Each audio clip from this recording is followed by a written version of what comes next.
बड़ी भोरू उठी गाधोई पाधोई स्वामी स्त्री बाहरिलु मंदिर जिया पाई। माँ तारिणी मंदिर रे पहुँचिलु। सेठी जाई माँ को दर्शन कलु। माँ कर एते सुंदर मूर्ति देखि आखि लाखि जाउथुला। तांकु जेते देखुथिले मन जमा पुरु नथिला। पूजा सारी देई किछि फोटो उठा उठी करुथिलु। तापरे घरे पहुँची आसी इडली को मटर तरकारी करी खाइथिलु। मंदिर रु घर को पहुँचला बेलको अधिक टाइम हो जाइथिला।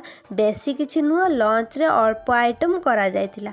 सबुतक बाढ़ी आनिलु। समस्ते मिसी भोई भोजन करथिलु। सांग माने देखंतु केते सुंदर भाबे मो स्वामी डेकोरेशन देइछंती करी।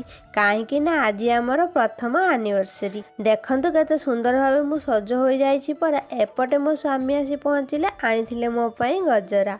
आउ हाँ सांग माने आम एनिवर्सरी सहित मो स्वामी भी जन्मदिन थिला। सेथिपाई एका संगरे दुईटी केक कटा जाय। बेली केकटा छुरी रे न काटी पनिकी रे काटी देबी। आगे समस्त को टिके टिके खुआई कि तापरे मु निजे खाई देबी।